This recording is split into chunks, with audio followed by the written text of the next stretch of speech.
Welcome to Advisor Talk with Frank LaRosa. Brought to you by Elite Consulting Partners, it's the only podcast offering unfiltered guidance and direct advice for all things concerning financial advisors, RIAs, and the practitioners in the wealth management business. Learn more and subscribe today at eliteconsultingpartners.com/podcast. And now, here's your host, Frank LaRosa. Hey everybody, welcome to Advisor Talk with Frank LaRosa. I am your host, Frank LaRosa, and today I'm joined by a special guest, Chris Shaw from Sanctuary Wealth. How you doing, Chris? I'm doing great, Frank. Thank you. Awesome. Welcome to the show. For those of you that are joining us for the first time, thanks for joining us. You're in for a special treat today. The title of this podcast is called Welcome to the Real World, and so we're going to get into some things about the W-2 space and the 1099 space from someone that just sort of came out of the W-2 world, what I call the sort of like from being institutionalized. And congratulations, welcome to the real world. So, and for those of you that are obviously back to the show, thank you very much. I appreciate everything. Appreciate the audience. I get a lot of positive feedback from everybody. So thank you for that. Don't forget to share this with people that you might feel like it's going to help in some form or fashion. We try to cover things that are just topics of the day, topics of the week, things that I think are relevant to our audience, which is the financial advisor and wealth management community. So today, I asked Chris Shaw to come on. And Chris, I'm going to ask you a little bit of your background. But Chris Shaw and I were counterparts for a period of time, not a long time, but for a period of time here in New Jersey. And Chris was a former Morgan Stanley complex director. And so he's been I'll say saved. You've been saved. Yeah. Congratulations. Thank you. Thank you. Not that there's a time and place for everybody at a Wirehouse potentially or W-2 environment, but Chris is now at Sanctuary Wealth, which is a firm that we work with. If you're looking for a firm that really helps higher net worth financial advisors that want to go independent and become business owners, Sanctuary is one of the firms that we work very closely with. And so, Chris, maybe just give our audience a little bit of your background. You spent about a minute or so at Morgan Stanley, and I jest, it's been a long time, but tell us, the audience, a little bit about your background. Sure. Born and raised in the great state of New Jersey, where we're at today. Went to college here in New Jersey, played football, and thought I wanted to go down the teaching route. I was a teacher for 1 year at the high school level, and then left that and joined Dean Witter as a financial advisor. So started out near Atlantic City, and started out as an FA just cold calling. That's all I did. I was 24 years old. I didn't know anything else other than just getting on the phone and calling as many people as I could to tell them that we have a great CD or bond or whatever the case may be. Things worked out well. Graduated towards the top of my class, the end of the first year, and then was an FA for 4 years. But I missed being part of a team. I missed coaching, because teaming wasn't a thing back in 1994, 1997, whatever. So I raised my hand and got into management. Went through the management training program, worked in the World Trade Center, training financial advisors throughout the country at Dean Witter, which became Morgan Stanley. Did that for about 2 years, and then received my first opportunity to be a manager, and picked up the family and moved to Little Rock, Arkansas, which was an unbelievable experience, by the way. I didn't know where it was, to be quite honest. I knew it was down by Texas somewhere. So picked up, moved down there, had a couple offices, 100 and some odd financial advisors, and I had a pretty successful run down there for almost 3 years. Was invited back to New York, the New Jersey area, was a regional sales manager for Morgan Stanley, covering New York, New Jersey, and Connecticut, helping financial advisors grow their business faster than they would have on their own. And then about 18, 19 years ago, received the opportunity to come down and run the southern half geographically of Morgan Stanley as a complex manager. We had about 400 employees, 250 of which were financial advisors in 7 locations. So inevitably, when you give up your book, you give up control, and you go through 6 regional directors, and things change. But it gave me an opportunity to look across the landscape probably about 7 or 8 months ago. And I looked at all the firms. I looked at all the W-2 models, and then I really wanted to explore the 1099 model. because I didn't know anything about it. Yeah. Because at Morgan, our job was to make people feel comfortable, but that the W-2 model or the Wirehouse model was the most comfortable model and everything else was secondary. But I learned different really fast. Yeah. So like most do. I looked at several 1099 models, and consistently Sanctuary kept rising to the top because of the people, because of the culture, because of the business model. And it was the perfect place at the perfect time for me, and it's been a great fit. I've been with Sanctuary now for a little over 5 months, so I know enough to be dangerous to go out and tell the story. But at the same time, I have a really strong perspective from the Wirehouse, being there 29 years in total, to now seeing this side of the business and what the capabilities and opportunities are on this side of the fence, if you will. So let's talk about that for a second, because one of my first questions was, and I think when you came down here a few weeks ago, it was sort of like, so what does it feel like being on this side of the fence, right? Being on the independent side, the real world side. But when you were a manager, if you can take yourself back, right? Put that manager, not really a manager, but the W-2 hat on, right? Yeah. What was your impression of what 1099 and independence was like? And then fast forward to what is the reality that you're now experiencing? Being inside the W-2 model, the institution, you really wanted to believe, and I drank the Kool-Aid, you wanted to believe it was the best firm, the best platform, the best culture, and everything else was secondary, whether that was another wire, or more importantly, whether that was the independent space. Not knowing what the space really provided, I wanted to believe, and I wanted to communicate to the FAs that I worked with, that maybe it's for lower producing FAs. The technology isn't as good.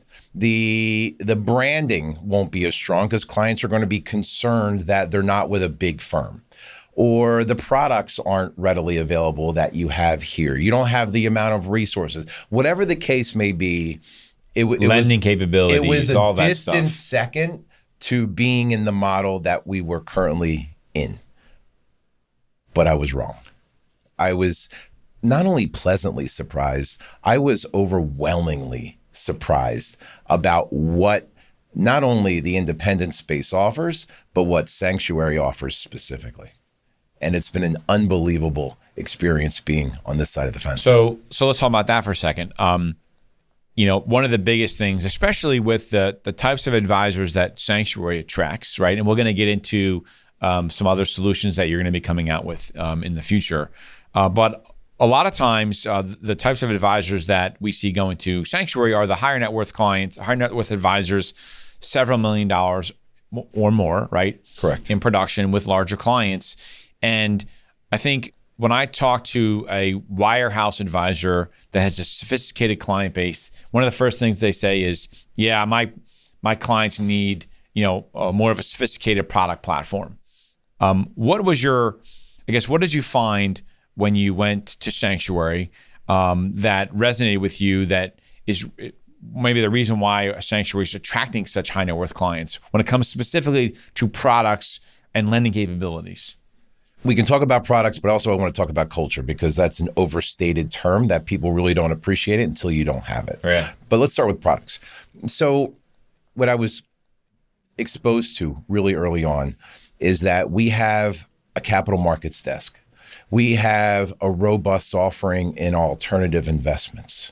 We have access to family office resources, which I would have never guessed. We have access to lending, whether you want to do securities-based lending or lending on other things like art or boats or whatever. Not only do we have one bank we can go to, we go to several, lending.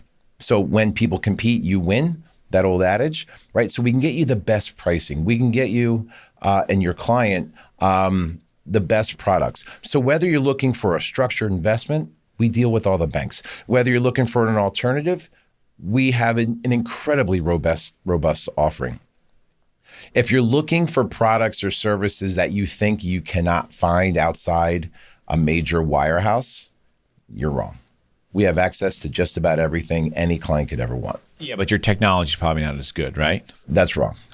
Right? Because that was a trick question. I know. But what I found is that, when you're inside a firm, and specifically for me, it was Morgan Stanley, they had a box, and the box was great. And by the way, I just want to make a point here. We're not trashing Morgan Stanley here. This is not the... I'm just comparing my experience. Exactly, yeah. I'm just comparing my experience. There's a time and place for every single advisor, and for a lot of advisors, the W-2 space is the right space. It was fantastic. Right, exactly. It was fantastic, and they have a lot of great things. I'm not disparaging it. This is factual. But what I learned is in the independent space, they have the opportunity to bring on the best technology when it's available. Whether it's financial planning software, whether it's aggregation software, we have access to technology that we can advise and bill on clients' 401ks. That currently isn't available at most institutions that I'm aware of. So what do you mean by that? So there's a company called Pontera. Pontera specifically has developed technology for financial advisors to not only get access to a client's 401k while they're still at their employer, but also manage their 401k and ultimately bill on that advice. We encourage our FAs to think like a family office, to manage the entire relationship. So whether it's a 401k, whether it's other assets held at other institutions, we empower our FAs to not only advise on it, but bill on it. And we have technology that helps us do that. So those things I wasn't aware of that existed in the industry. But now, like I said, outside looking in, there is an unbelievable amount of offerings from a technology standpoint that can help FAs not only become more efficient, but market themselves, work with clients in a more holistic manner than I ever thought possible. So on the lending side, you talk about that, but you also, one of the things you mentioned, and again, this is a more of a smaller market, but it's a big market. What about on the international side? We touched base with that last time, and I was surprised to hear, because even I didn't really know, that you are starting to become a little bit of a player in that marketplace. We are. So Sanctuary started something several years ago, a business entity called Sanctuary Global. Sanctuary Global is dedicated to supporting and assisting and hiring internationally focused FAs to be independent. Because we've seen over the years, firms will get into the independent business, and then for whatever reason, it could be legal, it could be compliance, could be other, they tend to shy away from it, or they move away from it in a way that is detrimental to the FAs. And we've seen a list of firms over the years modify their international business, where international FAs would either need to go to another firm, they get bought out by a firm, or they need to modify their business in such a way that, like I said, it's detrimental to their business or their clients or whatever the case may be. So Sanctuary saw an opportunity to create a first-class platform for internationally focused FAs and international clients where they own their own business, which is somewhat unique in the international offerings out there. And we're more of a boutique. We're very selective on who we partner with and who we can help regarding, the countries and the types of business. But we currently have several international teams that affiliate with Sanctuary Global, and being part of the East Coast. So I oversee the East Coast. So I support all of our partner firms on the East Coast, in addition to helping, FAs, potentially partner with Sanctuary on the East Coast. And that includes international business, which several of them sit in our Miami location. Okay. Got it. So when you let's go backwards to your first few months at Sanctuary. You're probably going around talking to some of the practices and the partners, right? So they're no longer like advisors that work for you, right? Yeah. You made a comment about that, about when an advisor makes a move and it's posted like, oh, he reports to such and such, right? But when you're now talking to your partner offices, what did you find from their perspective? You walk into their office, how you doing? You introduce them, you're new to the firm, but they've been there for a while now, right? What kind of feedback did you get from them in terms of their experience, having now been there for a period of time, where they were like, wow, Chris, this was, this is what I thought, this is what it really is, or this is how my business has grown.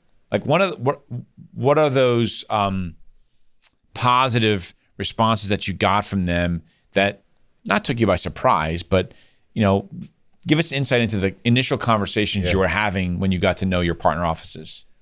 It's funny. Inevitably, whether it's the first sentence or somewhere in the first 5 minutes, partner firms typically say, I wish I did this 10 years ago. Right. Every single time. And I'll say, why? Because of the freedom and the flexibility, and they didn't know what they didn't know about the capabilities.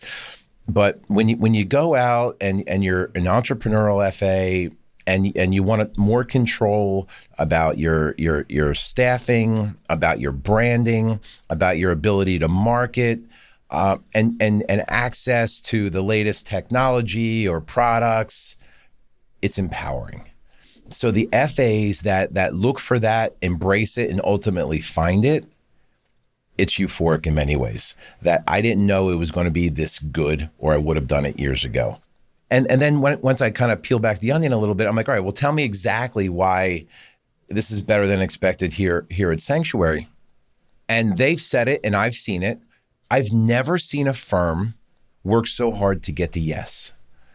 Every time a partner firm is looking for new technology, a new product, a new vendor, trying to figure out a way to develop their business in a line that maybe they didn't think of before, Sanctuary says, let me figure that out. A lot of firms will say no. Right. Nope. And what was the question? Yeah. So every time a partner firm raises their hand and says, I want to look into, I want to consider, I want us to think about, the answer is, let me figure it out for you. I've never seen a firm, our partner firms will often say, I've never seen a firm work so hard to get the yes. So that's why culture matters in such an incredible way. So, you have a firm that's backing you. And oh, by the way, this is interesting. And I think you touched on it a second ago. None of our partner firms work for Sanctuary. We support them. So every single day we have to earn the right for them to want to work with us. They are truly our clients. I always thought that. I always told FAs that in my prior firm that, oh, you're our client. But at the end of the day, you're still an employee of the firm. Right, exactly. Right? Where this model is completely flipped, 180 degrees, that they are the client. We earn the right to support them and partner with them every single day. And I think it's an unbelievable business model. So we have this saying, in our industry, it's not about the money, but it's about the money. Mm-hmm. I'm curious if you had conversations with them, because I know that when I was a director, you're a director, and you hear these stories about, oh, you're going to make so much more money when you're independent. When you're in the W-2 bubble, you're like, nah, no, you're not. It's basically the same thing. What was your personal impression, and did you get some positive feedback from those partner offices about the impact on their income? Because listen, you're going to go through this as a business owner, right? And you're going to make a move and you're going to go independent. Part of the reason why you're doing it, yes, flexibility and all that other stuff. But you're also doing this for the positive economic impact. So what was your impression, and what are you actually seeing with those partner offices, the impact on their economics, i.e. their payouts going up? Yeah. So obviously there's a difference from a taxation standpoint at 1099 versus W-2. Right, but we won't talk about the taxes per se. So our payouts are higher, obviously, because our overhead is much lower than a W-2 model, like whatever wirehouse firm. But in addition to just the cost structure, the FAs on average can make anywhere from 20, in some cases 30% more on a cash flow basis. But that's only part of the story. Right. Like I mentioned earlier, we have the ability to advise and bill on outside assets. That opens up a whole nother world, right? All the FAs that have clients, all their assets aren't custodied with them. We know that statistically. So if a client wants your advice and wants to work with you, but hold assets at other locations or even in their 401k, that's a new opportunity for FAs, right? To truly manage those clients' lives and relationships, which opens up a whole new opportunity for revenue for them. So yes, you have the 1099. Now you have technology and a platform to work with you to open up revenue streams that were never available to you before. And then here's the last piece of the puzzle. If you look at it from a 3 perspective, if you move from Wirehouse to Wirehouse, they offer transition deals, and ours, you don't go independent for a transition deal, right, in my opinion, right? But the true value is really in the equity that you build for yourself. I've learned, surprisingly so, that it's probably double of what a typical Wirehouse deal would look like. What the true value of your business is, sure, which was eye-opening to me. Yeah. So you're building a business that has tremendous amount of equity, that has tremendous amount of sustainability, that gives you opportunities to work with your clients that you've never had before, and in a 1099 model, which has its tax opportunities as well over a W-2. So there's a tremendous amount of financial growth when you own your own business. Yeah, what I have found is that as a financial advisor, you're working with high net worth clients, and most of those high net worth clients are business owners.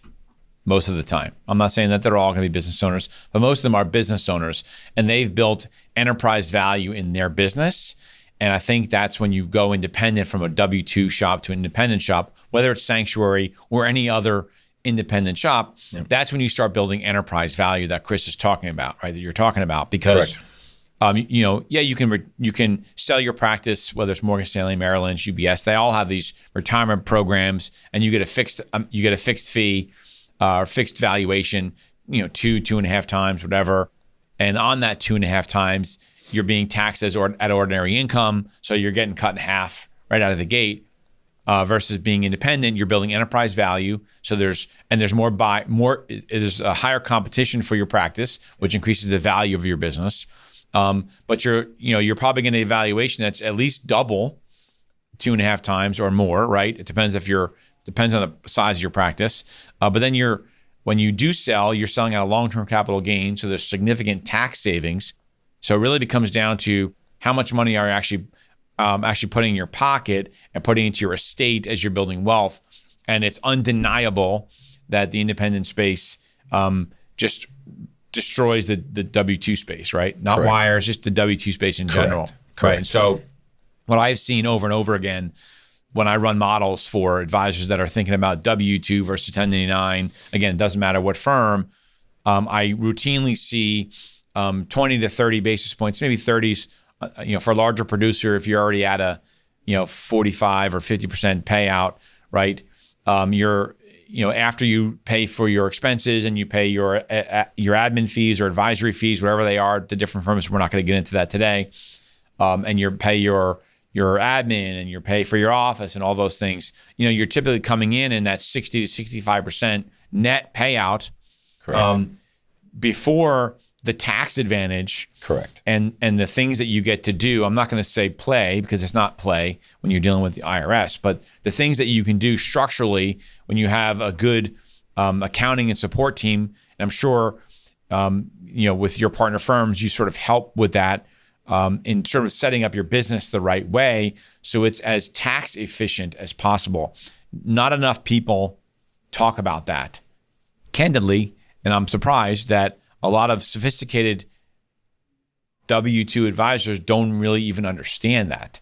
I'm curious. I mean, you were very successful in your own right when you were at Morgan, but what was your impression of that? And we're not going to get into an IRS tax conversation, right? Yeah. But what was your impression of that piece of it and the impact on the net income of a practice coming from the W-2 to a 1099 model? Well, what's the saying? It's not what you make, it's what you take, to a degree. So what really falls to the bottom line? It's significant because you can hire employees. You can expand your business in a way that is tax efficient that you weren't able to do potentially a W-2 model.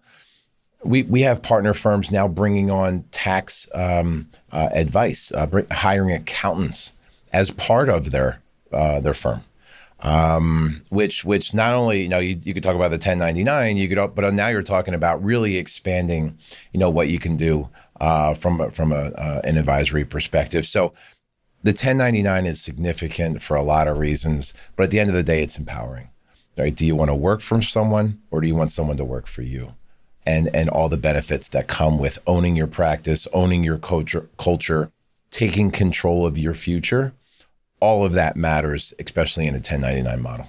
So thank you. So one area that I think stands out, Sanctuary stands out in particular, and I think it has to do, there's a lot of things that size and scale have a positive effect on, right? And at Sanctuary, you don't take on smaller producers, right? You have a higher minimum production, right? Correct. And there's some ripple effects there. So one is compliance, and we touch on that. But the other, when it comes to sort of business development, is the marketing side.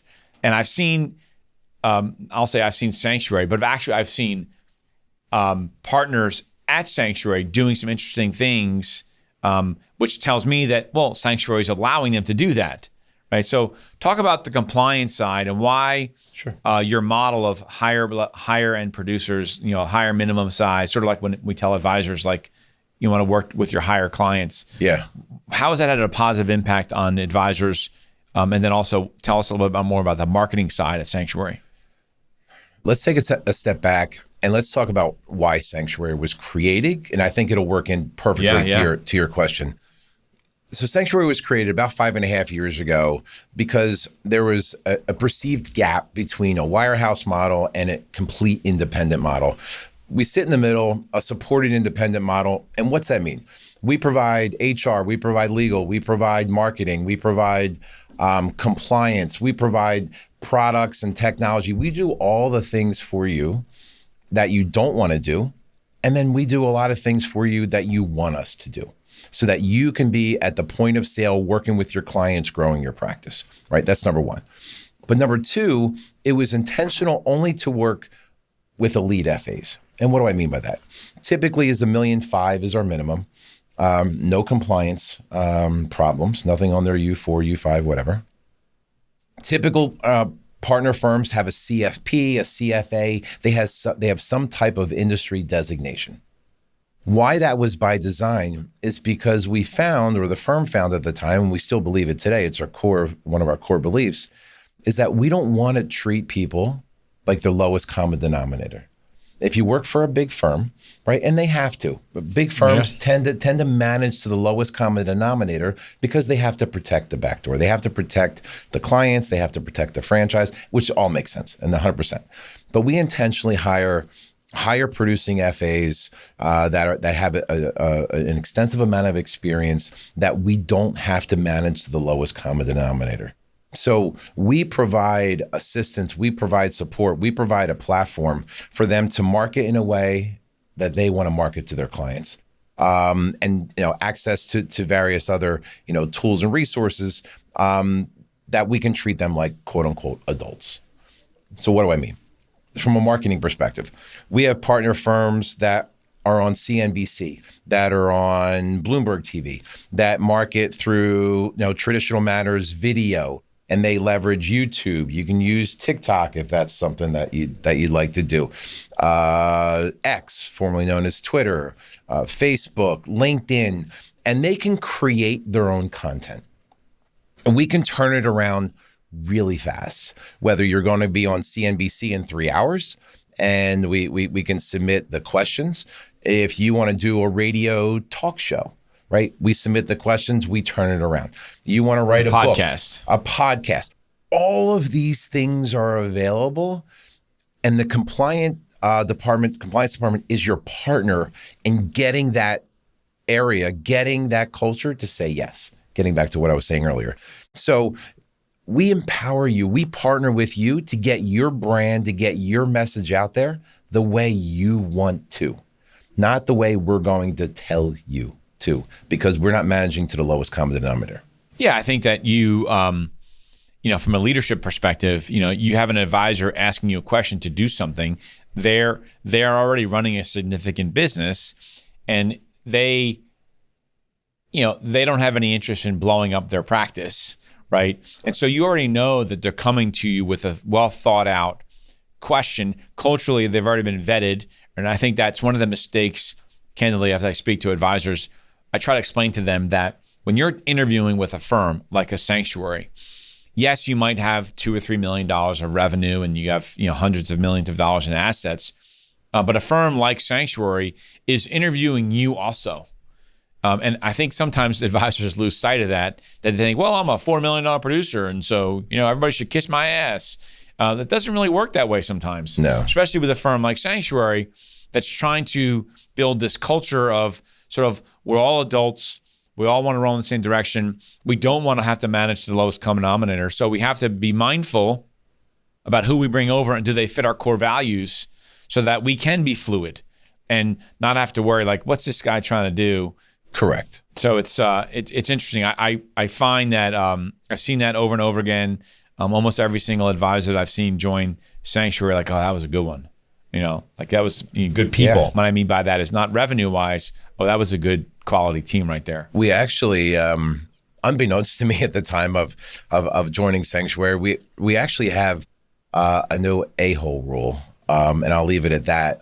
And what that means is that once we're going through the process of getting to know a team and a potential partner firm, if anybody inside Sanctuary feels that culturally this isn't a good fit, we walk away. So, we've all worked with difficult people before, and we truly believe our Sanctuary community, our culture, our partner firms deserve to work alongside the best people. And if you're a difficult person, a difficult team that could tarnish the brand or put a chink in our armor as it relates to the culture and the community that we've built, Sanctuary is probably not the right place. Yeah, it's interesting. Something just dawned on me when you were talking about that. Another reason why I tend to, and maybe Sanctuary resonates with a lot of the, I'll just say Wirehouse larger producers, is because everybody that's running the organization, you included now, have all been there, right? Yeah. You were all on the other side. Yeah. And so you understand the language, terminology, like you get the I'll just say Wirehouse advisor that's going there versus some independent firms, and there's a lot of great independent firms out there, but some independent firms are trying to attract large Wirehouse advisors, and they were actually never on the other side. So they don't really know what's going on in the minds of that advisor practice. And I'll take it one step further and say that they may not have ever been a financial advisor. Well, that's even they to have which is crazy. To have sat in the seat, right, or carry the bag, or whatever term you want to use. We've Vince Fertitta, president, was an FA. Worked at a Wire. Myself, Phil Paporta, who runs the Central region. We're all FAs, we're all managers on the Wire. But also what's unique about Sanctuary, in my opinion, we have both sides of the ledger on our senior leadership team. We have our CEO, one of our co-presidents came from the independent space. So we know both sides of the business extremely well. So we understand you as an FA because we were FAs. We worked in the W-2 model, and on the independent space, they can bring the best of that world to what is now Sanctuary. All right. So let's talk about one last thing in the interest of time, because we talked a little bit about this before the show. And that is this idea, and as advisors are listening to this, I'm sure there are a lot of advisors that maybe aren't $2 million in production, right? Yeah. But they're like, damn, I like that story. I want to affiliate, but they're doing maybe $1 million, or they're maybe doing 800,000, and they're not necessarily, revenue-wise, a fit, right? You were talking about a solution that you're coming out with or you're working on that allows advisors to sort of, and we're going to use the term tuck in, but tuck into a partner office. Tell us a little bit about that. Yeah. So we currently have about 85, 86 partner firms nationally. And what we're finding is that there are a lot of great financial advisors that, to Frank's point, doing, let's say in the low end 600 and maybe up to $1.2 million or $1.4 million, that would thrive in our business model, but just aren't ready to make that commitment, make that leap, going independent because, they want to be surrounded with other people on a team or whatever. So Sanctuary is working on a program not only to help our current partner firms onboard successful sole practitioners, but also to make it as turnkey and as easy as possible for the sole practitioner that's sitting on a W-2 model platform to say, you know what, I want to realize not only, a higher payout, but the freedom, the flexibility, and the control that independence gives you. But now I get to affiliate with one of the partner firms. They have everything set up. They have the infrastructure. They have, local compliance. They have the marketing, the branding. So it's as turnkey as possible where you can leave a wire, go affiliate with one of our partner firms. Everything will be set up for you to make it as easy as possible for you to focus on your clients and continue to grow in ways that you never thought was possible. That's interesting. That's for a firm like mine, where we come across advisors like that all the time, maybe more so now than ever before, as advisors on the W-2 side are really starting to wake up about the independent side. It's really a great option to have. So yeah, we're excited about it. Yeah. Anyway, so I can tell it's great to talk to someone that has this positive experience, and now really be able to. It's not that we couldn't, when we were in the manager side in W-2, that you couldn't help an advisor grow, because you could, right? There was lots of things, but sure. But I can see it in you, and when you talk about this stuff, like almost like getting a new toy in a way. Like you're so excited because you can now have a deeper impact on the partners and the advisors that you work with, and their families. I can really see that excitement in you, which is tremendous. Thanks. What would, just the last question, when an advisor is thinking about their new home, right? Mm-hmm.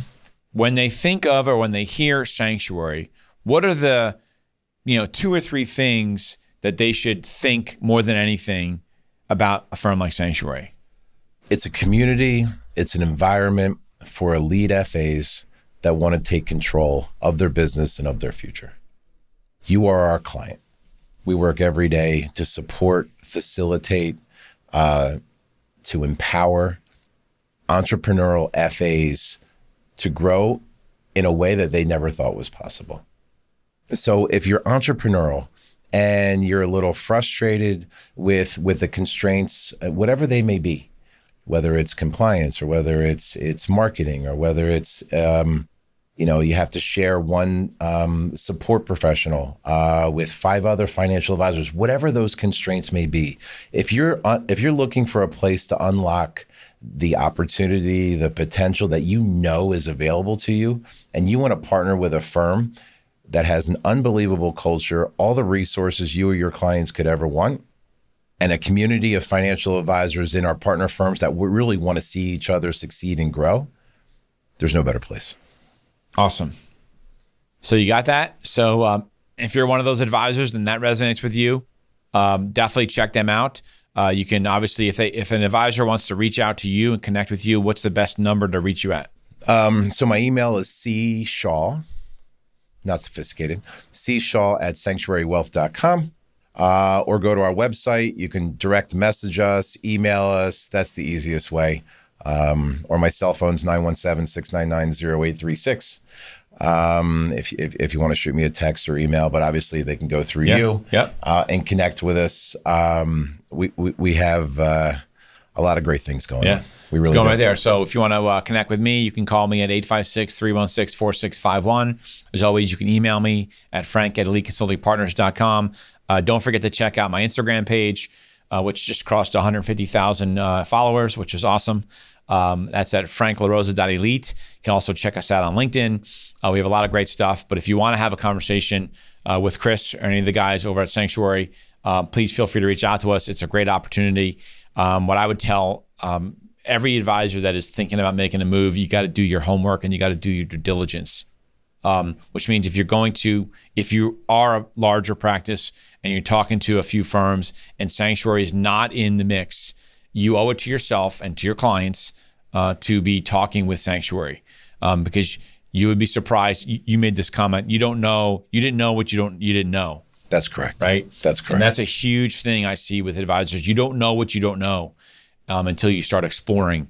And you only want to make a move one time, hopefully, in your career when you go do this, especially if you're going independent, right? So do the research. Give us, give me a call, give Chris a call, check him out. And if you have any questions, we appreciate it. If you know someone that's thinking about making a move and you think for them, sanctuary might be a good opportunity, forward this podcast to them and see if we can help them. So thanks very much, and we appreciate you joining. Thanks a lot. Thanks for listening to Advisor Talk with Frank LaRosa. If you're looking for more advice or solutions on any topics in the financial services industry, or you just want to subscribe to our podcast, head on over to eliteconsultingpartners.com/podcasts.